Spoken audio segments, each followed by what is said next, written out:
ইতিমধ্যে মাননীয় আইনমন্ত্রী মহোদয় মাননীয় প্রধানমন্ত্রীর নির্দেশে উনি প্রেসের সাথে কথা বলেছেন এবং উনি ঘোষণা দিয়েছেন সরকারের পক্ষ থেকে যে ঘোষণাগুলো দেওয়ার কথা। এর মধ্যে অন্যতম হচ্ছে যে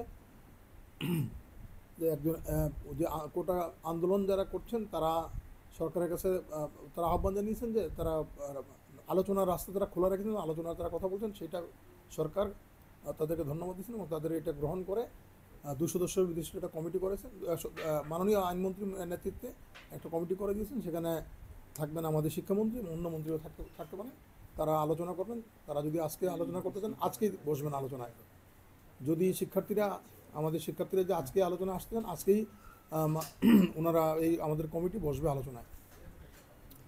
আর দ্বিতীয় যেটা হচ্ছে যে এই যে ঘটনা যেটা ঘটে, যে এই যে সহিংস যে ঘটনা ঘটছে, যে হতাহতের ঘটনা, সেই হতাহতের ঘটনায় একটা কমিটি করে দেওয়া হচ্ছে, তদন্ত কমিটি, বিচার বিভাগীয় তদন্ত কমিটি। সেই তদন্ত কমিটিতে থাকবে মাননীয় বিচারপতি জনাব খন্দকার দিলিরুজ্জামান সাহেবের নেতৃত্বে 1 সদস্যের কমিটি। উনি এইটা তদন্ত করে রিপোর্ট দিবেন, এর জন্য কার দায়ভার কতটুকু সেটা দিবেন। আর তৃতীয় যেটা হচ্ছে যে আমাকে মাননীয় মন্ত্রী নির্দেশনা দিয়েছেন যে আমাদের যে আবেদনটা যে আছে যে সুপ্রিম কোর্টে যে কোটা বিরুদ্ধে হাইকোর্টে যে কোটা বাতিল করে দিয়েছে তার বিরুদ্ধে আমরা যে সিভিল পিটিশনটা ফাইল করেছি সেটা রোববার দিন সকালেই আমি আদালতের কাছে আবেদন জানাবো এটা দ্রুত শুনানি করার জন্য।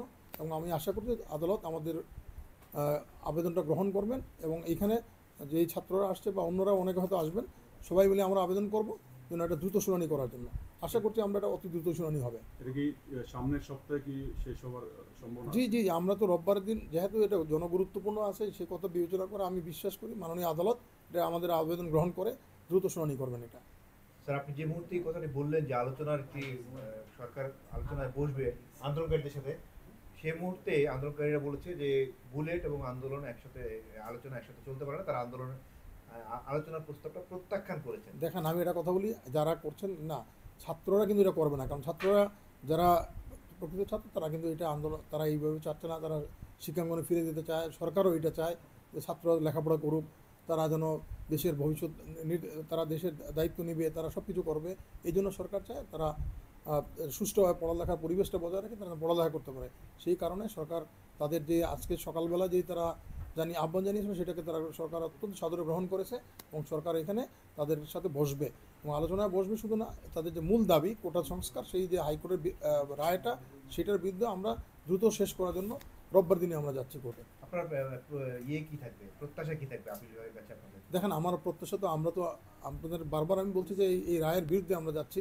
এই সরকার তো ওদের পক্ষেই যাচ্ছে, কারণ হাইকোর্ট যে কোটা বাতিল করে দিয়েছে সেটা তো আমরা এটা বাতিলের যে আদেশটা দিয়েছে তার বিরুদ্ধে আমরা যাচ্ছি। এই আদেশটা যেন বহাল না থাকে, এটা যেন খারিজ করা হয়, এই আদেশটা যেন বাতিল করে দেওয়া হয়, হাইকোর্টের আদেশটাকে বাতিল করে যে কোটার যে এটা যে অবস্থান সেটাকে যেন পুনরায় ফিরিয়ে নিয়ে যাওয়া হয় এবং এটাকে সেই ব্যাপারে আমি কথা বলছি। আমরা কোটার পক্ষে না। এখন তো আপনার ওই যে আগের সরকারের যে সিদ্ধান্তটা প্রজ্ঞাপন অনুযায়ী, পরিপত্র অনুযায়ী, সেটাই তো এখন বহাল আছে। এখন বহাল আছে, কিন্তু যেহেতু এটা একটা অন্তর্বর্তীকালীন আদেশ, আমরা চাচ্ছি চূড়ান্ত আদেশ। এবং আপনারা জানেন যে আপিল বিভাগ এখন কিন্তু না, এই বিষয়টা তো আপনার ছাত্রদের কাছে পরিষ্কার না যে হ্যাঁ যে না, এটা তো সম্পূর্ণ হয়েছে কি, আমরা কিন্তু বারবার বলছি যে এটা যে ওনাদের যে বাংলাদেশ সরকার যেটা 18 সালে করেছিল যে নোটিফিকেশনটা, সেই নোটিফিকেশনটা কিন্তু এখন বলবৎ আছে, কিন্তু ওদেরকে কেউ হয়তো ভুল বোঝাচ্ছে, ওনাকে বলছে যে না এটা অন্তর্বর্তীকালীন আদেশ, মূল আদেশ এটা না।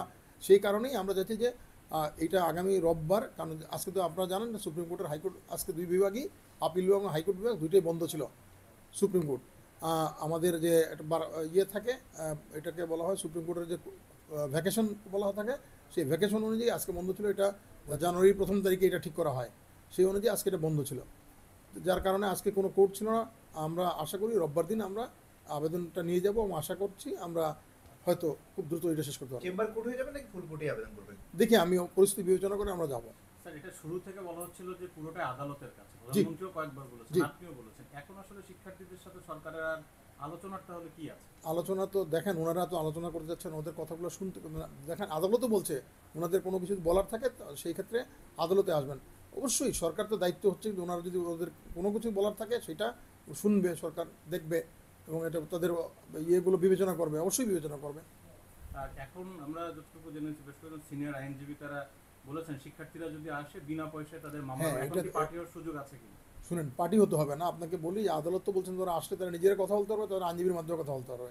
আদালত ওদের জন্য দরজাটা সবসময় খোলা রেখেছেন।